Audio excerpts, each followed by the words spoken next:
how significant do you think Game 1 is to the direction this series profoundly goes? significant because I believe that the Toronto Raptors could easily win their 3 home games. So you're really going in there with the approach that we have to steal one. But that I would want to lay this juice with the Sixers. I don't really trust them, especially against this Toronto Raptors team. So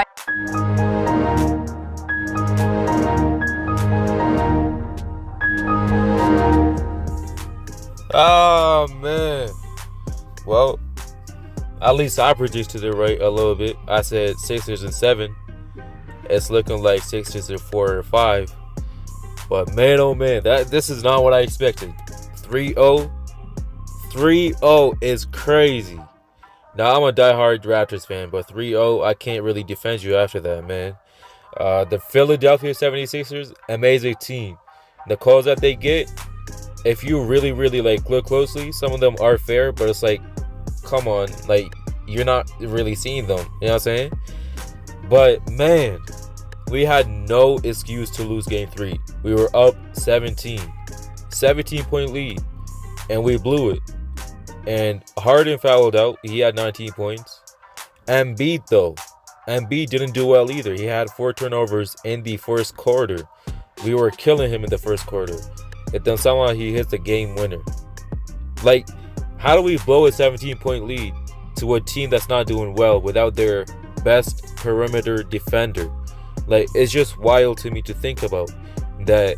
I had all this energy. All the Raptors fans had this energy that we were going to win this game.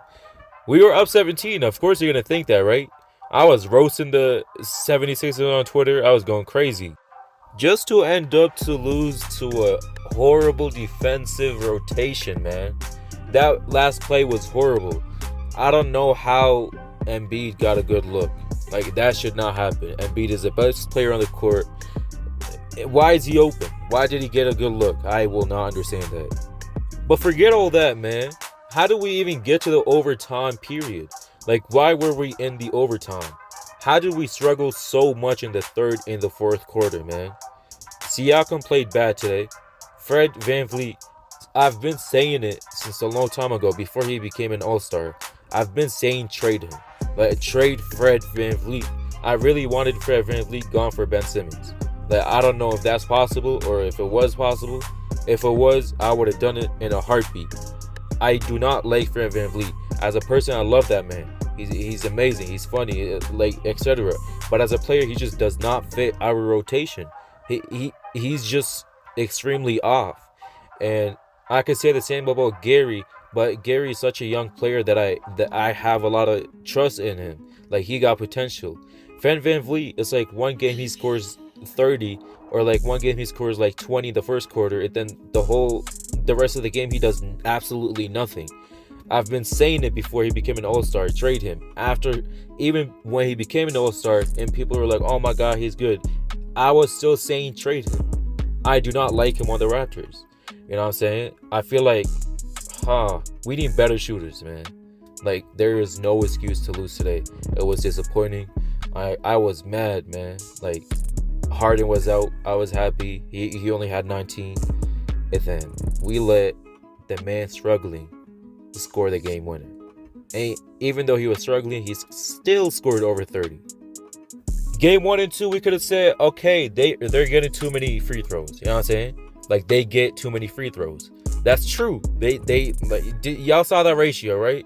I know y'all saw that free throw ratio. It's disappointing from the refs. But Game 3, it was fair. I've watched the game. I watched the whole game. We got good calls. They got good calls. I really was not complaining about any of the calls that they got or any of the calls that we got. And we managed to get a 17-point lead. Everyone had the energy. It was at home. Drake was there. Drake is a bandwagon, bro. And we still lost. That is disappointing. This video is to officially say that we need to be in a rebuilding mode. We really do. You know, like, we gave our players playoff experience, but in the offseason, moves has to be made. And in my opinion, Fred VanVleet has to be the first one gone. He has to be gone. I do not like him on the Raptors. I wish him the best wherever else he goes, but I do not want him on the Raptors. Simple as that. I don't like him. I really don't. Like, as a player, he's very inconsistent.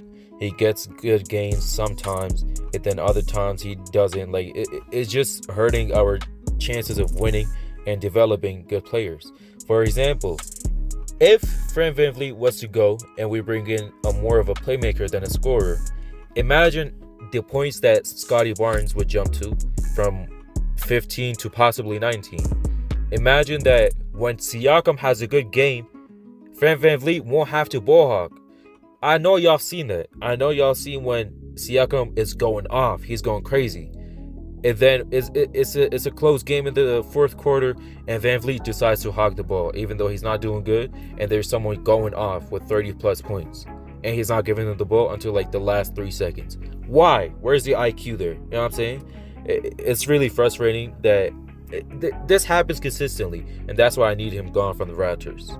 Now, the player that I really want to succeed on the Raptors team is a player that choked the game today, Precious Achiuwa. Even though he choked the game, I really do see superstar powers in him.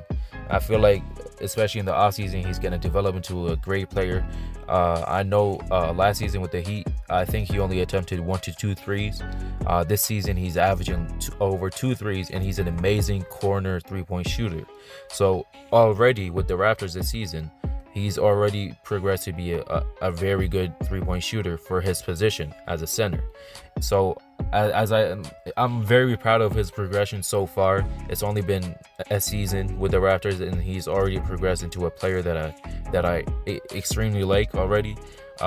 His defensive abilities are very underrated. I personally would like to see him on Embiid instead of Ken Burge. And I feel like the trade for a Precious for Kyle Lowry, I feel like that's a good trade because we did need a big. We had no bigs, and I feel like Precious Achiuwa was the perfect one. Even when he was drafted, I really liked him. Like, especially in 2K, I would always pick him up in my league, and he would develop into a great player, just like Bulbo like 2 years ago. And he would, you know what I'm saying? He would go up to an 85, but I'm just a great GM like that. But as I said, we have great young players. We have Scottie Barnes, who's done wonders for us this season. He's fearless. He's a great inside player.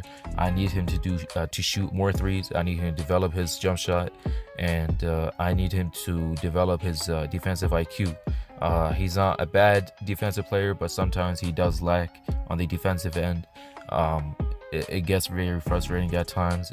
His IQ is not the best when it comes to defense. His defensive awareness is not that great.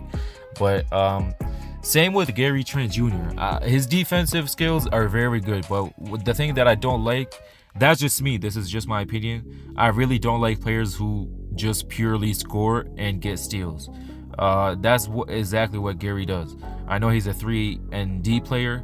But I would rather him do more, as in like get more rebounds, get more assists, be a better playmaker. He really just stays strictly on scoring and steals, which is good. That's what we really need. We need shooters like him.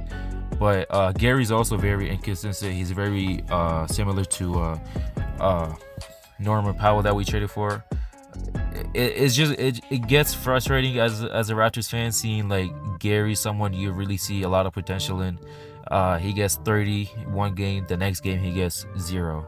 So very inconsistent player, and I want him to do more. When he gets low scoring games, I want him to be like Fred VanVleet, because when Fred VanVleet is doing bad, at least he gets a lot more assists than usual. He gets more rebounds. His intensity on defense is higher when he gets no points. Gary, if he gets no points, he kind of just sticks there. He does nothing else. So I'd like to see more from Gary. Siakam as well. Siakam, I really like Siakam. He really did not disappoint me this season. He disappointed me in game 3, but like I can't judge him off of that game. He's really our savior, honestly. Like, he had off nights this season, but they were very minimal and it barely affected us. So the only player I have like high trust in, well, only 2 players, is Scottie Barnes and Pascal. But we also can't forget about OG, his progression, especially with the 3-point shooting, man. I feel like he's the best 3-and-D player, man. Name me a better 3-and-D player than OG Anunoby. He got size, he got defense, and he got shooting, man. Like 2 years ago, I didn't expect him to progress like as a real shooter, man. You know what I'm saying? Like his shooting is crazy now. Way better than a lot of our players. What I feel like he could be a mentor for a lot of the people that can't really shoot in our team, such as Scotty Barnes, Precious Achiuwa. I'm not saying they can't shoot, I'm just saying they're not good enough. And I feel like our development team is crazy. So if our development team is smart enough to really develop this lineup of Fred VanVleet, Gary Trent Jr., OG Anunoby, Pascal, and Scotty Barnes, I feel like that's a scary lineup if they can progress well. As I said, I do want Fred VanVleet gone, so if he could get another point guard, that'd be great. But for now, we'll see what happens. But I really need moves in the offseason, man. Like, this team is not it. I really don't feel like this team is it. Well, yes, we're developing slowly, but not surely. All we're getting now is experience, but we're not really doing anything. Like, I would rather tank this season rather than get playoff experience that a lot of our players already have, besides Scotty Barnes. I really wanted them to tank. I wanted them to get another lottery pick, but unfortunately, it's looking like we're getting swept, but it is what it is, right? But I believe this should be the final video for the Toronto Raptors this season. I feel like their season's officially over. No team has ever come back 3-0, and I don't see the Raptors being the first one. I like to be optimistic, but like I'm also very realistic. As you can see on my Twitter, I'm not delusional. I'll say it how it is. If I see the Raptors doing bad, I'll point it out. If I see that we have no chance, I'll also point it out. So hopefully next season our team develops, and hopefully we make some moves, because I really don't like some of the players on the team. But that should be all for today's video. I thought it was going to be a 5-minute video, my bad. But I hope you guys enjoy the video, and I'll drop more videos consistently. I know I keep saying that. It's probably not going to happen, but yeah.